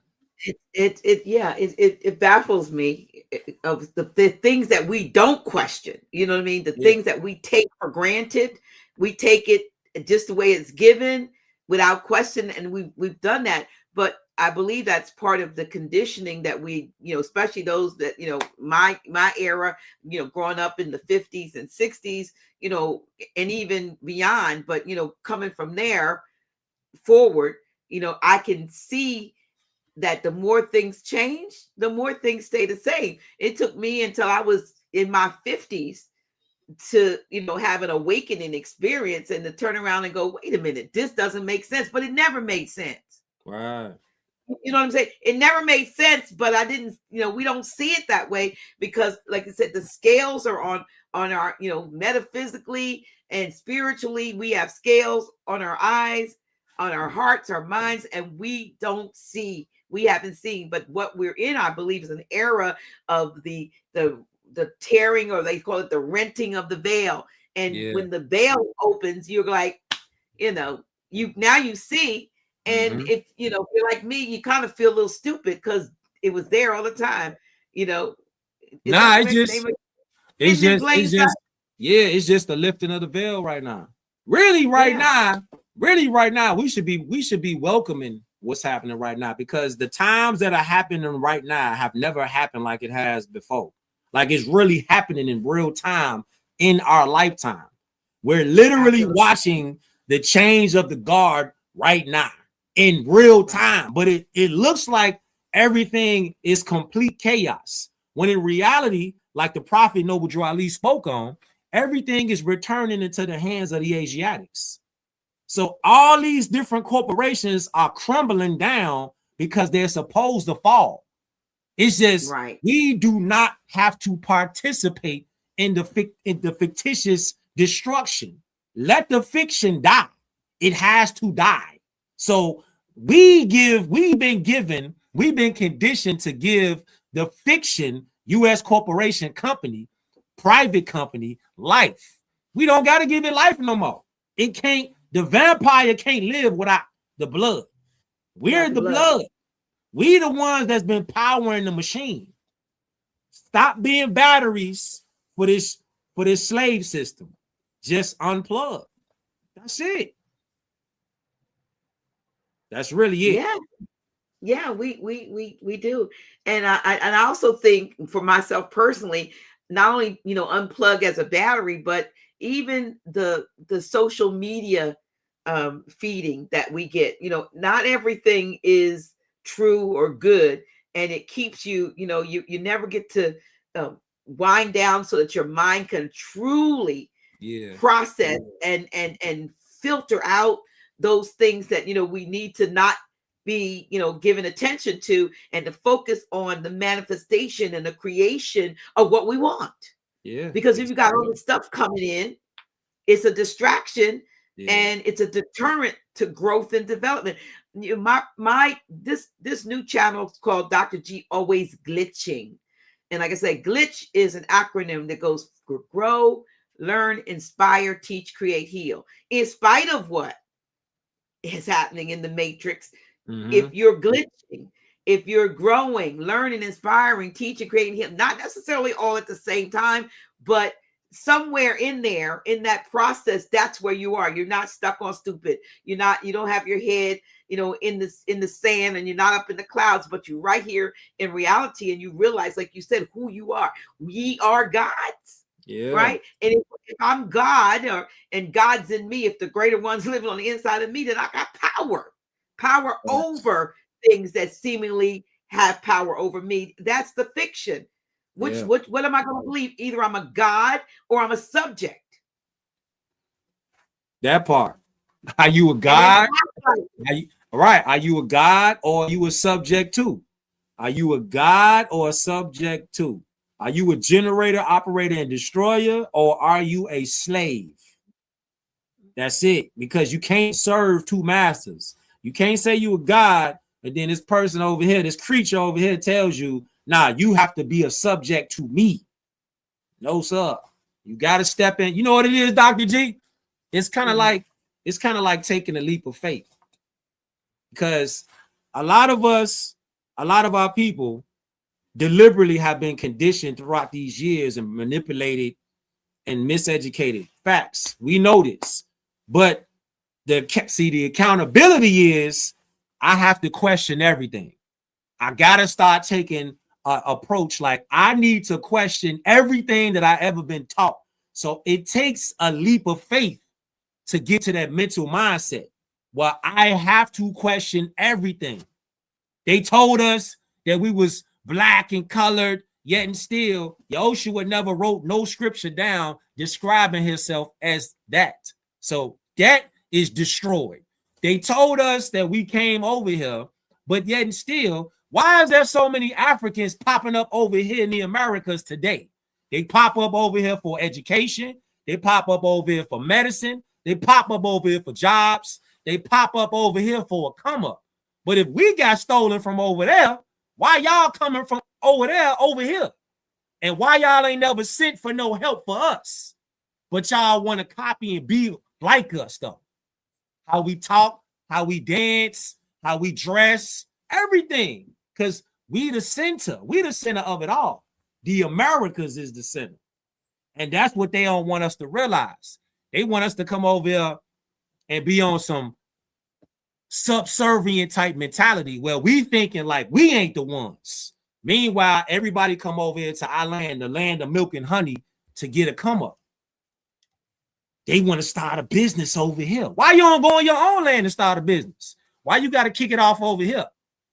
Obviously, it got to be something over here. Even in the so-called poor black communities, why these foreigners steady coming in here, opening up a hair salon, a hair store. They open up a little shop over there. Why? If the community is so poor, why they keep popping up in there then? Because they know we the money. We not recognizing our value within ourselves and saying, I'm gonna spend with my own people. Mm-hmm. Instead of being like, nah, I'm finna trick it off, or I'm finna spend with a foreigner. Nah, the mentality is shifting now. So we're gonna start breaking bread with our own people that's on business, not with people that's playing games, but people that's on business and want to actually grow and develop. That part. That's what time it is right now. Yeah, we do. We need to come together. One of the things I see as a deterrent for successful rebuilding of the greatness of our people is that we've got to get away from our divisive spirit. We have to get away from knocking each other, tearing each other down for whatever reason. And that, to me, that's called self-destruction. Yeah, we are very self-destructive when it comes to that. I don't know, for the 6 years almost that I've been on here doing this, to see so much and I see some folks saying it in the chat, haters. But we realize, like I say, haters gonna hate. But in spite of that, we need to build and show. We need to show. We even have to show love to the haters. And because maybe they come so that we can show more love to each other. The ones of us, maybe the haters is small in number compared to the ones of us that really want to see progress, that really want to get, be that nation, that we once were, that greatness, and rebuild. Yeah. But the folks that are, I don't know who's a dirty Moor versus a clean one, but I know that there's a lot of hate. You know what I mean? I know there's a lot of discord. a lot of discord. And Yeah, so it's a lot of hate. It's a lot of hate. But the barometer is if they standing on love, truth, peace, freedom, and justice. yeah, That's the barometer. That's how because people get caught up in being like, well, you can't judge me. The scriptures never say in the Quran or the Holy Bible, it says that thou shalt not judge. It says to judge righteously or to judge right. So I'm not going to judge based off somebody's appearance. I'm going to judge based off their actions, their deeds. I'm not going to judge based off of I got faith in XYZ. Nah, I'm finna go off what actions have you done to actually change something for the positive? That part. It's no more that we just gonna just let somebody just slide no more. See, the Great Awakening is killing all that. That frequency now is dying out. That shit really dead. Nah, it's what are you showing right now in real time? That's why I spoke about fam them Jaden Ivey from the Chicago Bulls. How he didn't got done dirty by the Bulls, Dr. G. How they did fam so dirty, they didn't extradite him off the squad. And now ain't none of these black organizations, NAACP, super quiet. Black Lives Matter, dead quiet. All these organizations, Pan-Africans, I don't hear them. All these black attorneys, ain't none of them came to his rescue. But they so-called black though. What happened to all that help a brother out shit? Where they at? They ain't nowhere to be found. But see, they out here promoting. They might get somebody to pop out and be on some, yeah, you know, we're going to have a sit down with the Bulls, but ain't nothing finna change, though. How come ain't none of these pastors popped out and said nothing about fam? Jay Knight. None. Because they all taking that bread. See? Or either that, or they got another motive, and they like, listen, it don't fit our criteria, so a so-called white man didn't do nothing. So this was just a sports team. Man, we know what it is, man. We know what it is, man. They got y'all quiet. They done bought y'all off. We know what it is, Dr. G. We know what it is. And they still trying to throw that, that gender war out. That shit dying out too now. Because I'm so glad I'm starting to see Moorish women online. They starting to take the weave off. They starting to take the weave out their hair. I'm so happy to see that shit. Take that goddamn weave out your head. Let your hair breathe. Let the sun touch your scalp, your crown. I'm so happy to see that. And I'm like, all right. Obviously, something is changing. They starting to see like, all right, look. Take the weave out. Let your damn hair breathe. Take the chemicals off your faces. You know. But they still trying to push this divisive man versus women argument. That man and women are divinely created, equally in divinity. Divinity, Dr. G. Man and women are created equally in divinity. We both need each other divinely. We are incapable of operating without each other on a divine level. Or a physical level. Okay, how we gonna operate physically or spiritually without each other? Eventually, we gonna need each other because it's the divine balance, and that's the restoration right now that's happening. Everybody got to get accountable though, and it's the ones who doing the work. You starting to see it because I'm seeing it online though and in person. Yeah. Some folks are really, really about it, you know, and others, you know, just got a lot of, you know, chatter, but people can see through, you know, the real versus, you know, if you're just being surface level and you just want to get, you know, clicks and likes, that's one thing. But if you're serious about, you know, getting information out to the people, and I'm not saying that everything we say is always 100% right, but if your motivation is to help people, you know, come from here to here to come up, then, you know, you'll be given the divine downloads and the information to share with people. You know, if you're not about, unity and uplifting, fallen humanity, then, you just be, spreading the BS like like the rest of the folks. And people know the difference. Folks know the difference. It's the, what they talk about. It's the content of one's character when they doing what they doing. If I never got a penny and I've never gotten paid, so to speak, for doing this. And yes, sometimes you get tired. And yes, sometimes you feel frustrated because, you don't see the progress that you hope to see, but you got to do it, because even if one individual can come up as a result of something that gets shared over on this platform, then you're doing what you're supposed to be doing. Yeah, and that's all it is about, because it's gonna take each one of us, though, men and women collectively, to get on business. And as far as getting on business, like I said, you gotta stand for principles. You gotta stand for something. Somebody asks you what you stand for. I stand for love, truth, peace, freedom, and justice. So those are 5 universal principles. So each more that's actually upright, independent, and stand on something fearless, they ain't got a problem. See, the thing is, when you associating yourself with a lack of identity, somebody could prey on you. Prey.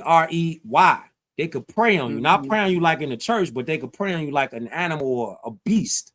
So these people have been preying on us because of a lack of identity. So when you spoke up, Dr. G, just now about character, that's what nationality is. Nationality is the quality of character of a person belonging to a nation. Nationality links us back to quality character, because in order to have character, you got to have positive characteristics. That's what more stands for. Yeah, you gotta have it. And here's the other thing. Folks need to, to understand that no one of us, including, our master teacher, Grand Sheik Taj Tariq Bey, none of us have all of the answers. And none of us are going to always get it 100% right.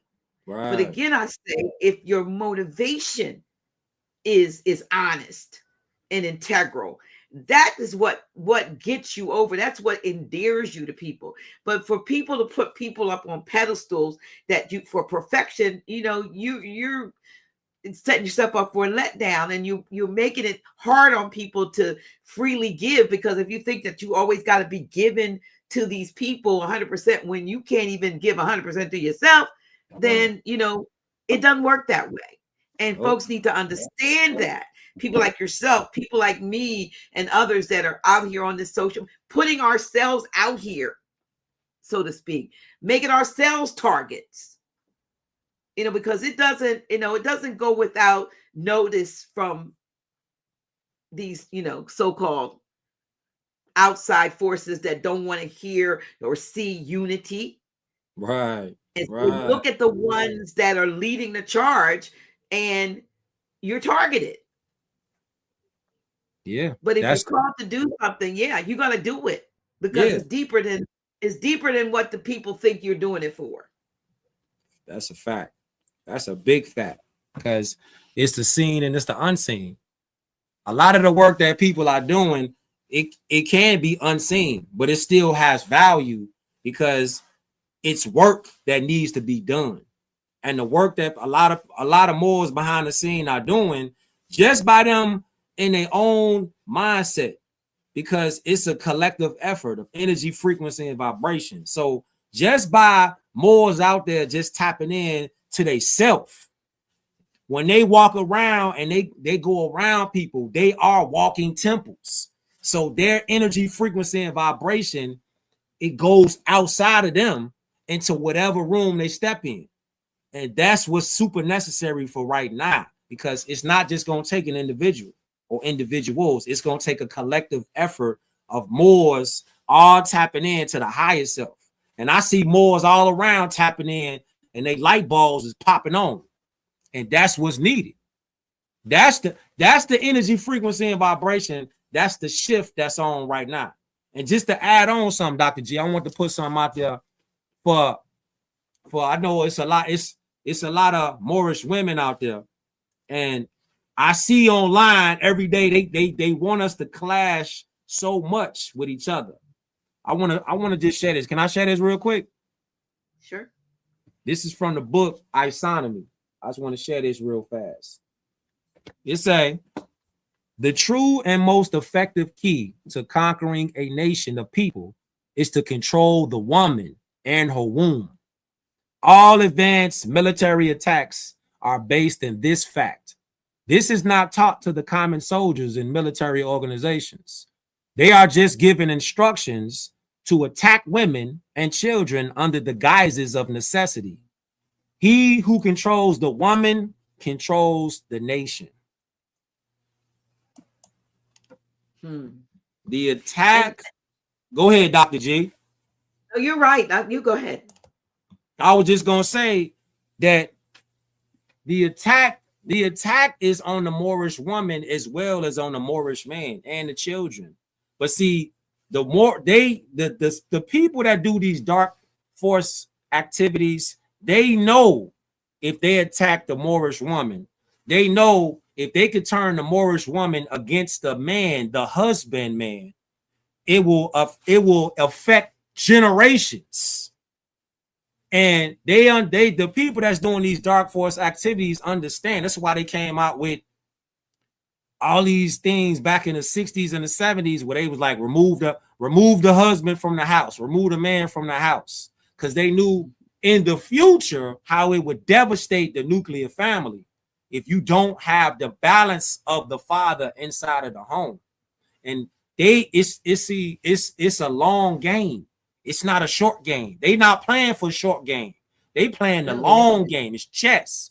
So when they like take the father out the house, they knew years from now the damage and the destruction will start increasing as what we see today. And this is because the father and the mother are not collectively working together, not like they used to be, to balance out the family. So the son or the daughter could get instructions from the father and the mother, because it took the father and the mother to create that baby. So you can't have and the baby is pretty much missing the whole other side of their own creation from the father and or the mother, but you got to have both though. So they like the defeat and enslavement of the Moabite Moorish nation in the Western Hemisphere is the most secret history in all public literature. Both the history and culture is kept from public consciousness as much as possible by the ruling colonial states and their European citizen subjects. This status quo condition of social rot is agreed to and supported by many Moabite Moors, the sellouts, who use, maintain, and cherish the Black and Negro labels and European names, titles, and positions awarded to them for their service. They sell the blood of their own people for a few pieces of silver. Yeah, so, if you go back and look into recent history, you will find the concerted effort to, like you said, destroy the family. I know at a conference I went to, I was the director of housing for my city. And I remember attending a conference where they admitted HUD, at a HUD conference, Housing and Urban Development, how urban development came through and how, the various things that they did, the redlining and the separation, giving the women the welfare without the man in the house and all these things, that they almost admitted that those were concerted efforts to destroy so-called Black families, because they didn't call us melanated, more Black families. They did it. The whole thing was given, and the New Deal was to take away the power that we had as together. Because if you look way back in the 40s and 50s, our families were strong. They raised, sometimes they had 15, 20 children, and strong, if you will, so-called Black families developed and went on to do great things and seemingly had nothing, but they had more than a lot of families, so-called families, have today, because they were together. Yeah.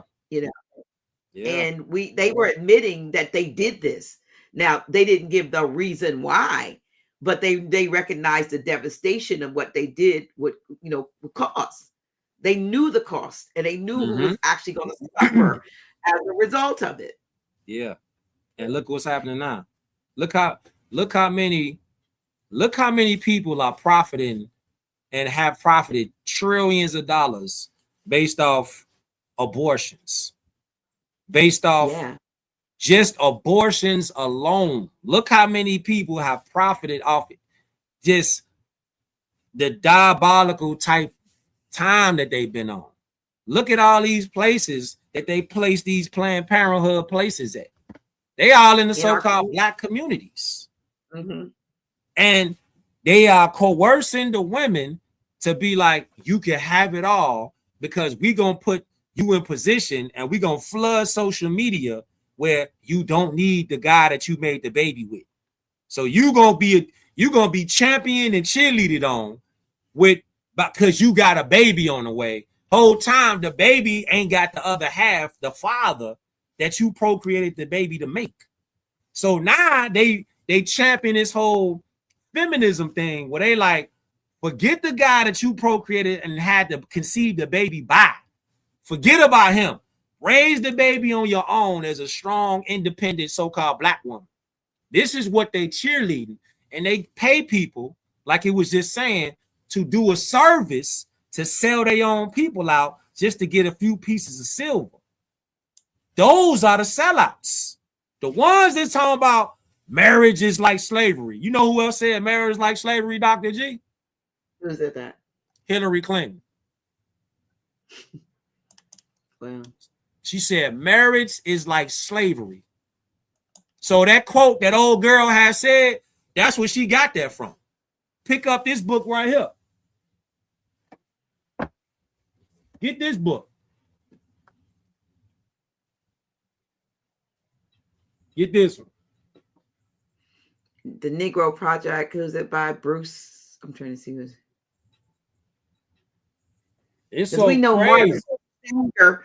Margaret Sanger, who was champion and heading Planned Parenthood for these abortions and so forth, felt that we were inferior. And it's interesting when you look at a lot of these, ones that had their opinions about who we are. Grant, she talks about Carlos Linnea and different ones, the ones that had their opinion. Most of them, to me, when I look at their pictures, I'm like, they look more like they're mixed with apes. They try to say that we had some sort, but you look at them, and when he talks about the what do they call it? I can't say that name. Negro at your, how he talks about Negro Yaverareba. Yeah. Well, they look like they came from that. Yeah, they did. We didn't. Nah. They came from that. But see, old girl, Margaret Sanger, she called our people human weeds. And she was working. Yeah. on God. And she was working with the churches, the so-called Black churches. The Black churches was the ones that was letting her come in there and promote, at that time, eugenics. The Black churches was the ones letting her slide in there and saying, yeah, we got this healthcare for y'all. And then they changed it from eugenics to Planned Parenthood. The rest is history.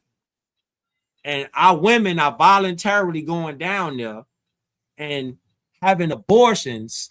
Abortions take more so-called Black babies out than wars have done, jails have done, violence has done, alcohol has done, smoking has done. More abortions do more damage than all of those combined. I'm sorry. Apparently, I don't have my computer plugged in like it's supposed to. Let me make sure. Hold up. No, it's all good. All right. I thought I had it plugged in, but we're good now. I was going to lose it. It's interesting about the abortions and women and the importance.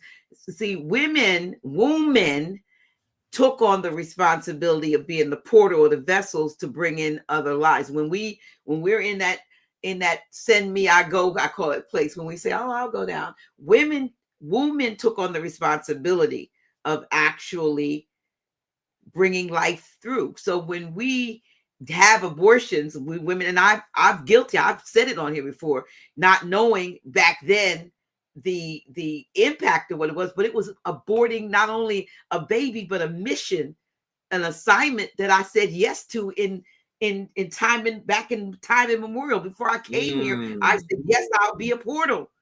So their mission, we become the mission, or the portals, or the spaceships, or whatever, you starships, if you will, to bring new life in. Yeah, exactly. And like I said, it's not remiss from them. That's why they're checking birth dates and all this stuff, because they look at astrology, numerology, and figure out when the champions are coming in. Right. When my mother was pregnant with me, my mother was 17 years old, didn't know she was pregnant until she was about 5 months pregnant. I found out. And when she found out she was pregnant, she told me she did everything she could to try to, sit on turpentine, jump down the steps. But I had to hide, I told somebody, in quiet and secret for 5 months when it was, too hard to get rid of me, because I realized I had to be here.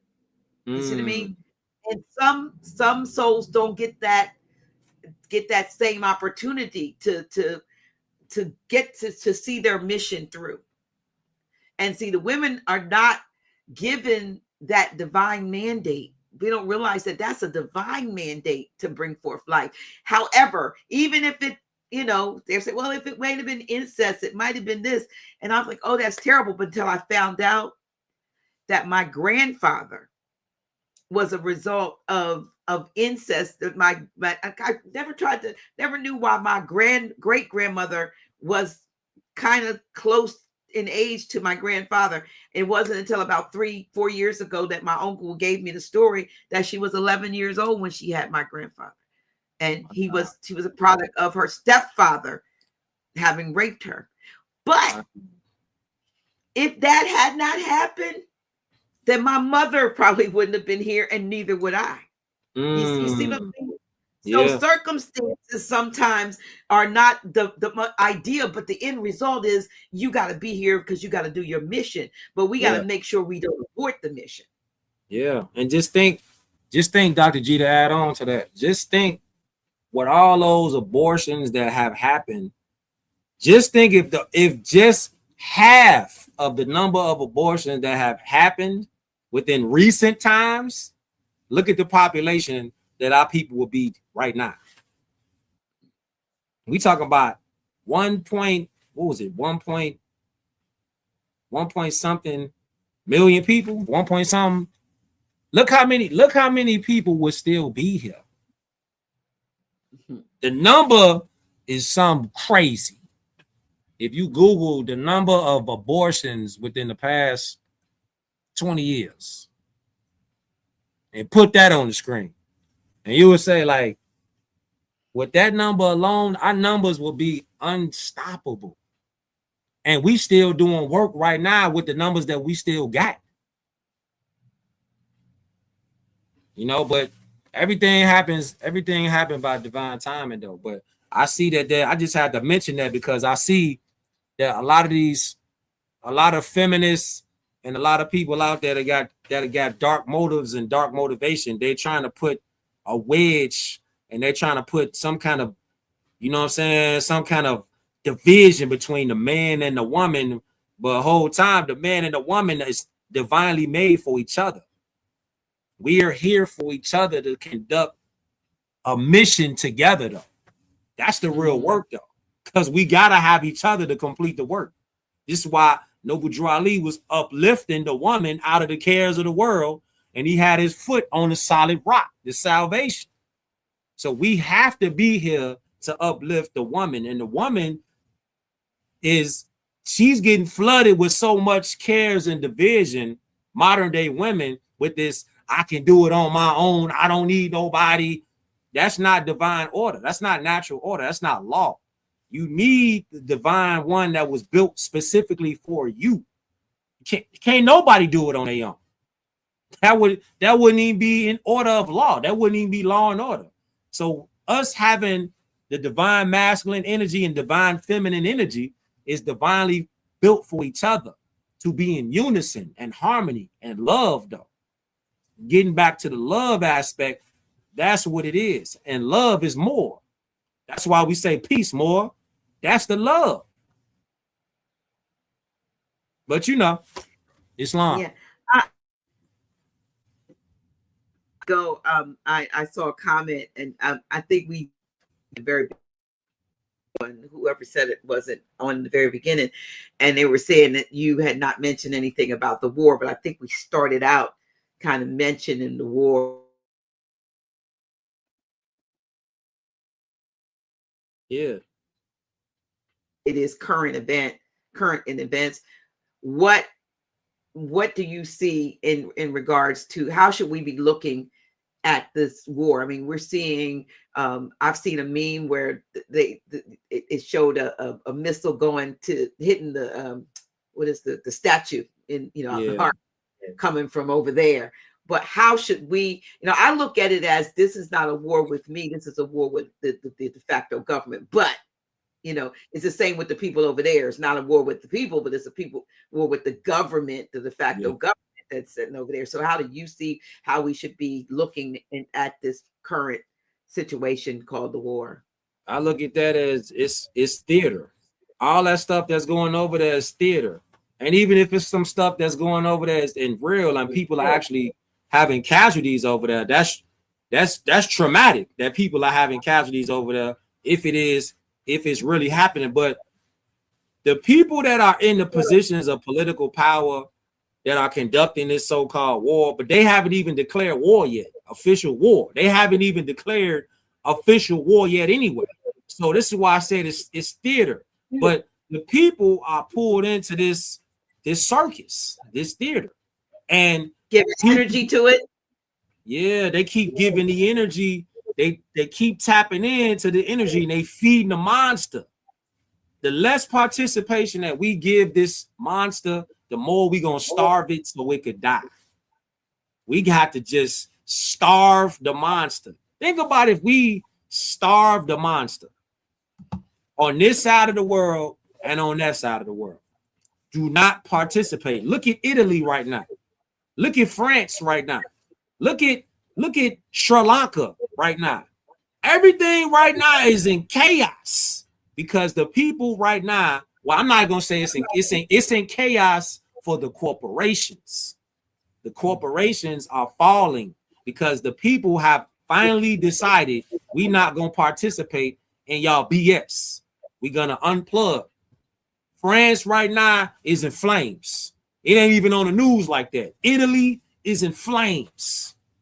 Sri Lanka, they didn't rate it. Nepal, they didn't rate it the whole building over there. International news, that's the only place you really gonna go out there and find information like this. Like tap into international news and start looking at the world. When you look over there at the stuff that's happening over there and what they say, Dubai and all that stuff that over there, the Emirates and all that, they over there in chaos over there.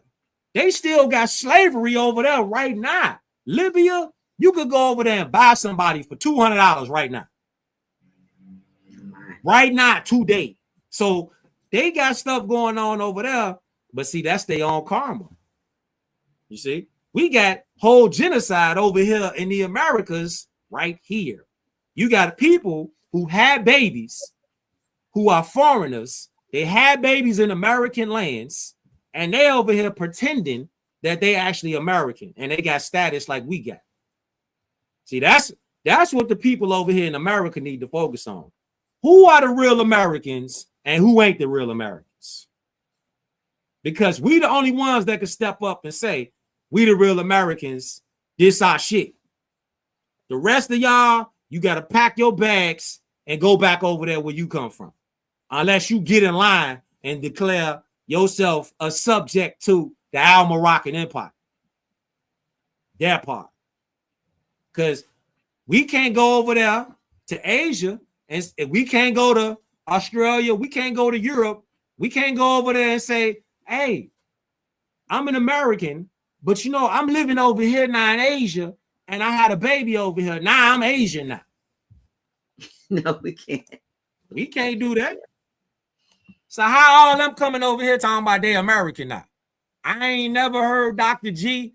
I've never heard the term European American. You ever heard that? Hey, I never heard it before. So let's stop calling them American because they ain't American. But that's voluntary. That's what we were talking about. Premise of what we were supposed to be talking about on Friday, Grand Sheik and I, was from, the standpoint I felt like this birthright citizenship issue was a farce because the people that were putting the issue, to the court, they themselves are immigrants. So where you draw the line at? Where at what point are you not an immigrant just because you colonized 250 years ago or 400? You're still an immigrant. Still an immigrant. Still an immigrant. They still immigrants. None. They still. Hey, you asked me about aliens earlier, right? Mm-hmm. They the aliens. They're the aliens here. They not from here. They can't come. How you gonna be a foreigner over here in American land and you just say out the blue, I'm just like you. You ain't like us. You not Jews sanguinis to this land. Right. You can never be like us. You could be a subject to the Al-Moroccan Empire, but you can't never be an American. That's gonna take accountability, though. I mean, that's like that'd be no different than you got a mansion, and all of a sudden you go on vacation or you have an accident while you on vacation, bump your head. Now you forget that this was your mansion. But whole time you got people now they living in your mansion. They over here living in your mansion. Took over, got their feet on the counter, eating sandwiches on the couch, watching your TV, tearing up the whole house. It's chaos in there now. And you come over here telling them, hey, can I get a room in your house? Can I get a room in your house? Whole time, this your house. And they ain't supposed to be here. They're squatters. They're not Americans here. None of them is Americans here. So it's time for it's the changing of the mentality, though. We got to mentally get to that part where we like, these people are not the same as us. They not like us. Yeah. So we got to stop talking to them as if they're like us. Y'all not Americans. You not white people. You Caucasians. You're foreigners. Act accordingly. Islam. Wow. This has been great. If someone is to take was to take just one thing from your work and from this conversation, what should it be? What do you hope this conversation becomes over time? What do you hope that it achieves? Building and destroying.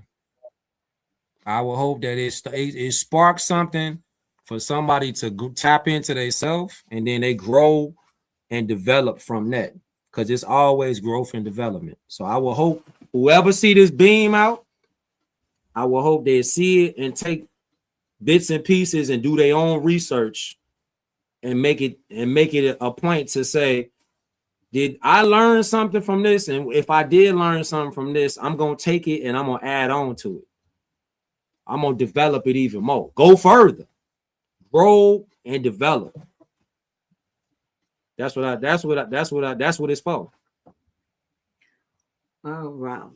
This has been a powerful conversation, to say the least. And what we've explored tonight, like I said, beyond, we're going to talk about the book initially, and we did a little bit about that, but it's about perspective.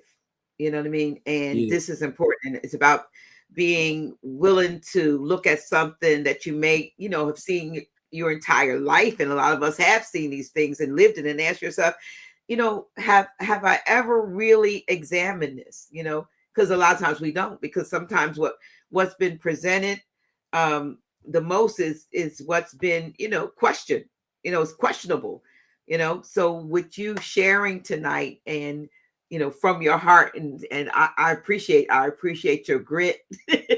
you know, and that's always important. Folks can always, tell when somebody's coming, from here, and not just, trying to tickle somebody's fancy. We don't do Yeah, that anymore. It's, it's it's time fine. out for that. It's Right. time out for that. And I really appreciate you sharing your insights with us tonight. And I'm sure those watching now on the live and those who will be watching this in the rebroadcast are going to feel the same way. I want to make sure I put it in the chat. You all, Brother Cush's PayPal link. It was one of the short link, like some of the ones, but I put it a couple times in the chat. I want you to go and send him some love, because this brother, he pours out the real Cush Day on TikTok, and he's putting out some powerful insights. And a lot of times, sometimes when you sit down like this, it might be, a little bit more. It's a different atmosphere. But when you're putting together those things, and when they're coming and they hit like that. I talked to somebody yesterday, and they said, "Oh yeah, I shared one of the lady that I went to visit. She said, "Oh yeah, I shared one of Cush Day's videos with you today." so, so it was, so people are receiving what it is you're putting out, and I appreciate you.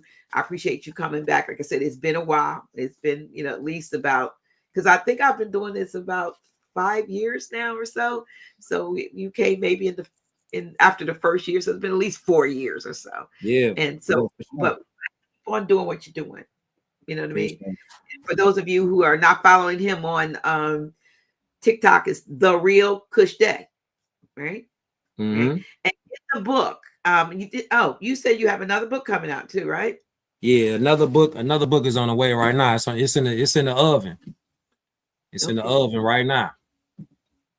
It's in the Yeah, oven right I now. got one in the oven too, so I know what that means. You work. It's Yeah. every time if you're like me, every time you think you're done, something else comes, and you be like, "Oh, I got to put that in there too." Yep. So You know how it yeah. go. Oh You know how yeah, it yeah. go. I've been trying to get this book out since last year, but it's sitting in the oven. Yeah. It's on a slow bake, but it's coming. It's coming. But but I truly appreciate you coming on tonight. And to all of you who are watching, take your time with this. You don't have to rush and accept, and you don't have to rush to reject. You just observe. You know what I mean? Inquire, think. I think we said, if I could just get you to think, right? You come up with the response and the answers yourself. If you get, sometimes we gotta pull our heads out of the from in front of the social media for a minute, so, and think for yourself. You Yeah. come to your own, godlike conclusions. You know what I mean? So you don't have to blame anybody else for your misfortunes if you don't worked on it. Don't just take everything that I say. And I'm sure, Brother Cush, you don't want people to take what you say without further investigation. Yeah. Do the research. Do the research yourself, because that's how you really gonna dive deep, and then you're gonna make it your own. Because you're gonna Right. dive in and you're gonna see, like, okay, this is what I came up with based off, because that's how I came in. Like, I'm trying to prove Taj wrong. I'm trying to prove Grand Sheik Taj Tariq Bey wrong. And the more I start digging into the law and the history, I'm like, dang, he was on point.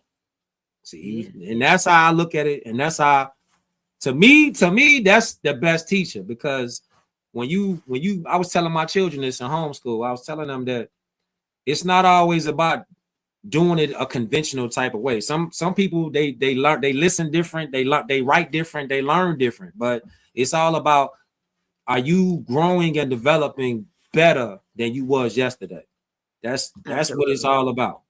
That's the question. Yeah, that is the question.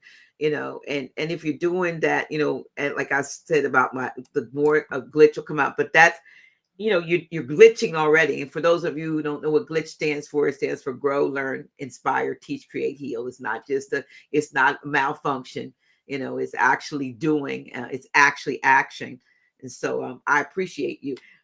Really appreciate you coming. Also, I want to say before we go, I have a Zoom presentation coming. Dr. G's always doing something. And when I find something I think really is good that folks need to look into, I think I found something like that.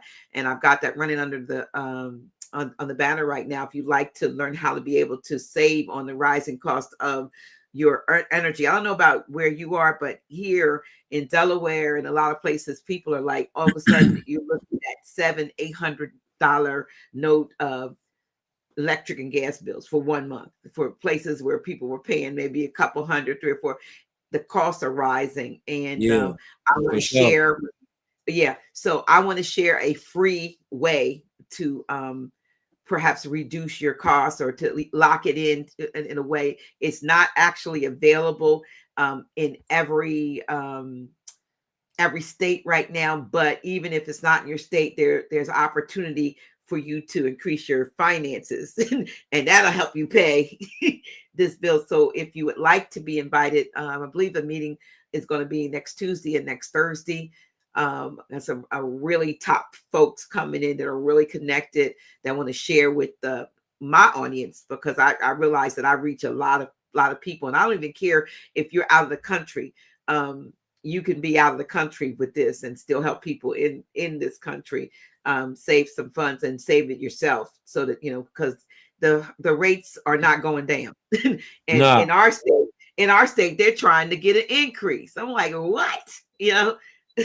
So if you're interested, just text invite me to 302-345-0500 so that I can get an invitation out to you to hear about this, because I'm sure if you like us, it has not gotten better, it's gotten worse. And now with this so-called crisis, they're using that as an excuse to raise the price of everything when it comes to energy. So if you're interested, please text, and I'll get an invite to you for next Tuesday or Thursday, so that you can maybe save a few FRNs. Yeah. But other than that, like I said, go if you're in the Chicago area. I'm not sure what area your barbershop is, but South side.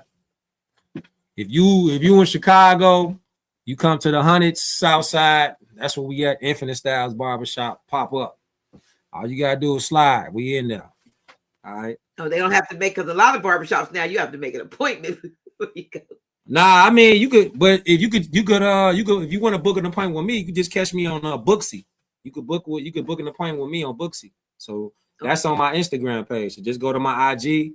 It'll send you straight to a link right there. And that's why I love being a barber too, because you could book an appointment and you cutting their hair, you could chop it up about, you know what I'm saying?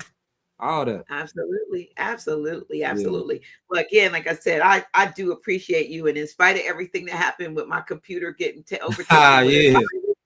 I mean, y'all don't realize I had to put a whole new computer up just to have this less than an hour before we got started, because I got a virus on my other computer. But this is a new computer that I bought like a year ago and had never used it. So I'm surprised that I was able to get it up like this. But I appreciate you being here. Oh yeah, I appreciate you. All of y'all being here. All right. Until next time, like I said, next Tuesday I'll be doing a private meeting for those who want to learn how to save on their energy and add some funds to their resources. Then please text me. Okay. Yeah. I want to tell him, Dr. G. First, I told you I want to say thank you for having me on the show. I want to shout out all the Moors, Muslims, all y'all Asiatics, all y'all critical thinkers that are out there. Stay a critical thinker. Stay yourself. Just be yourself, man. Be the best version of yourself, because this is a day in, day out work. This work for me is every day is work. So just I want to shout out all y'all that's out there doing the work, working on yourself, working on your character, working on what you stand for, working on your purpose. That's what it's all about, man. Teaching the children, teaching one. That's what it's all about. Everybody out here in Chicago, South Side, Wild Hundreds, East Side Crazy, out west, up north, all the GDs, BDs, MCs, Vice Lords, Four Corner Hustlers, all the Latin Kings, all y'all out there, Black Peace Stone Nation, the Rangers, all y'all out there, man. Yeah, West Coast, East Coast, down south, you know what I'm saying? Everywhere in the middle, everywhere overseas, all y'all. Much love to all y'all that be tuning in. Yeah, Islam. That Islam. All right, we're gonna go out with my always glitching theme song, and until next time, like I said, I thank you for being a part of this presentation, and I thank you for tuning in. Please make sure you like, share, and share this video. And if you have not already done so, please subscribe to this channel, both channels, Official House of Reawakening Minds and Dr. G, Always Glitching. Really appreciate y'all.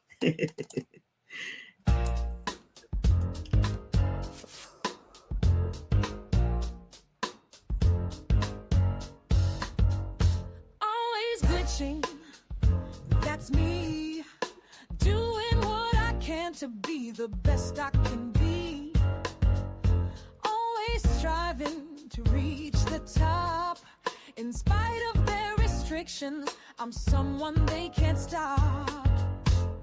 I'm growing, learning, inspiring, teaching, creating, and healing. It's action more than a feeling. That's why I'm always glitching. Oh yes, I've got what it takes to be the best of the best. Not competing with anybody but me. Just here to make a difference and set your captive mind free. The matrix is not just a womb. They've gone and made it a tomb. Their system buries your dreams beneath lies and manipulative schemes. Reality is not what it seems. That's why I'm always glitching. That's me. Doing what I can to be the best I can be. Always striving to be the cream of the crop. I'm thriving in their matrix, 'cause I'm the one they can't stop.